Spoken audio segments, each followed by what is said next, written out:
నమస్తే అండి.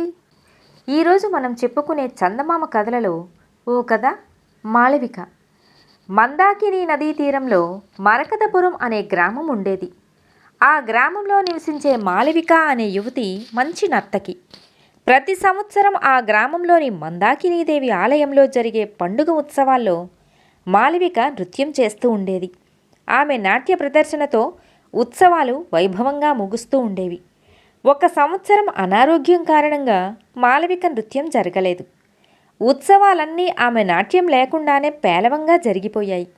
ఆమె నాట్యం లేని కారణంగా అందరూ అసంతృప్తి చెందారు. ఉత్సవాలు ముగిసిన మర్నాటి నుంచి గ్రామ ప్రజలు మాళవికను చూడబోయి ఆమె నాట్యం లేనందువల్ల ఉత్సవాలు తమకు తృప్తి కలిగించలేదని చెప్పుకోసాగారు. ఈసారి రానున్న ఉత్సవాలకు ఆమె పూర్తిగా ఆరోగ్యవంతురాలై నాట్య ప్రదర్శన ఇవ్వాలని కోరుకున్నారు.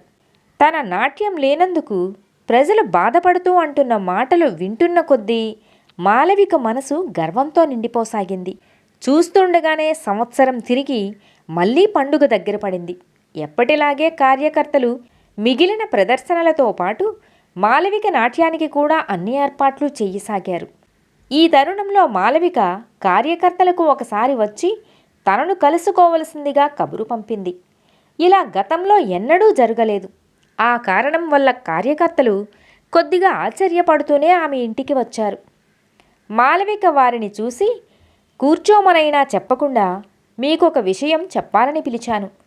ప్రతి సంవత్సరం లాగానే ఈ సంవత్సరం కూడా 116లే ఇస్తే నాకు ఇబ్బందిగా ఉంటుంది.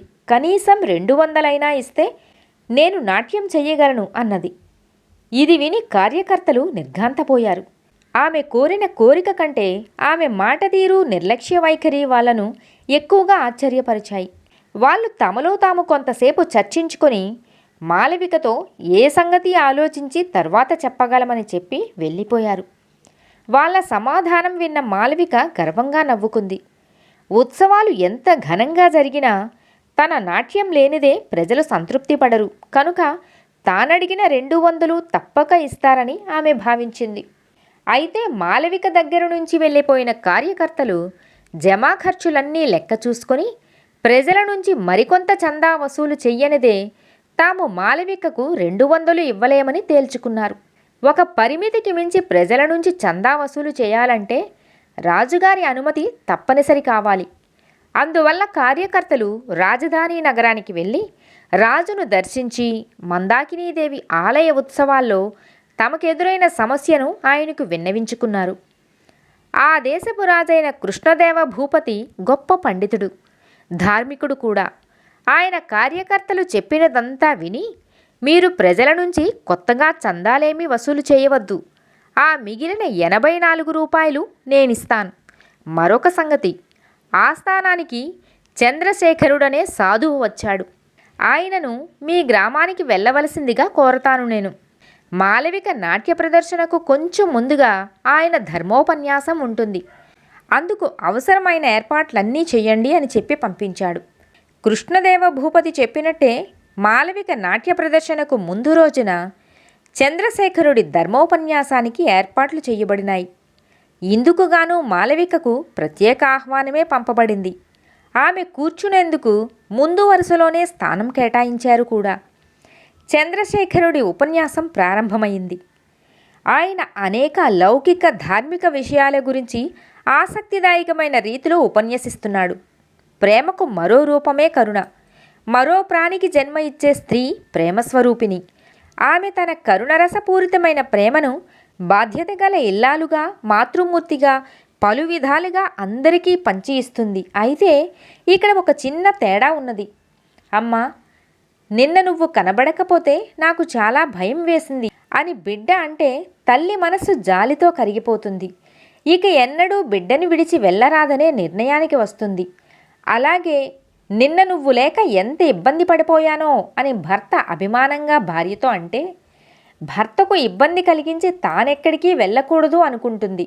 అదే మాట కించిత్తు ప్రేమ, కరుణ, దయాగుణాలు లేని కేవలం ధనమే ప్రధానంగా భావించే స్త్రీతో అంటే ఆమె చలించకపోగా అవతలి వారికి తన మీద గల విశ్వాసాన్ని, ఆకర్షణను ఆధారం చేసుకుని మరింత అధికారం చలాయించడానికో ఇంకా ఎక్కువగా డబ్బు గుంజడానికో ప్రయత్నిస్తుంది. ప్రేమతత్వం తెలియకపోవడమే ఇందుకు కారణం. సున్నితమైన మనస్సు ఎదుటివారి అభిమానాన్ని గ్రహిస్తుంది. ఆ గ్రహింపు లేనప్పుడు మరింతగా డబ్బు రాబట్టాలన్న దురాశకు పోతుంది. ఈ విధమైన లౌకిక ధార్మిక సూక్తులతో చంద్రశేఖరుడి ఉపన్యాసం సాగిపోతూ ఉంటే మాళవిక మనస్సు ఎక్కడలేని అసంతృప్తికి ఆందోళనకు గురయింది. చంద్రశేఖరుడి ఉపన్యాసం ముగియగానే ఆమె వెళ్ళి అతడి పాదాల ముందు మోకరిల్లి, స్వామి, ఈ అజ్ఞానురాలని క్షమించి జ్ఞానభిక్ష దయచేయండి అన్నది కన్నీళ్లతో. ఆ వెంటనే కృష్ణదేవ భూపతి తన మారువేషాన్ని తీసివేస్తూ, మాళవిక, నీ నాట్యం గురించి విన్నాను. నిన్ను ఆస్థానానికి పిలిపించాలని అనుకుంటూ ఉండగానే దేవాలయ కార్యకర్తలు నా దగ్గరకు వచ్చారు. కళాకారులకు ఉండకూడని గర్వ అహంకారాలు నీలో ఉన్నట్టుండి ప్రవేశించాయని తెలియగానే నేనే వచ్చాను అన్నాడు. ఇది విన్న మాళవికకు కలిగిన ఆనందాశ్చర్యాలు అంతా ఇంతా కాదు. ఆమె రాజాస్థానంలో నర్తకిగా చేరి కొద్ది సంవత్సరాల్లోనే ప్రధాన రాజనర్తకి అయ్యింది. అయినప్పటికీ ఆమె ప్రతి పండుగకు మరకతపురానికి వచ్చి మందాకినీదేవి ఆలయంలో నాట్యం చేస్తూ ఉండేది. కథ సమాప్తం. మిత్రులారా, మరో కథతో మళ్ళీ కలుద్దాం.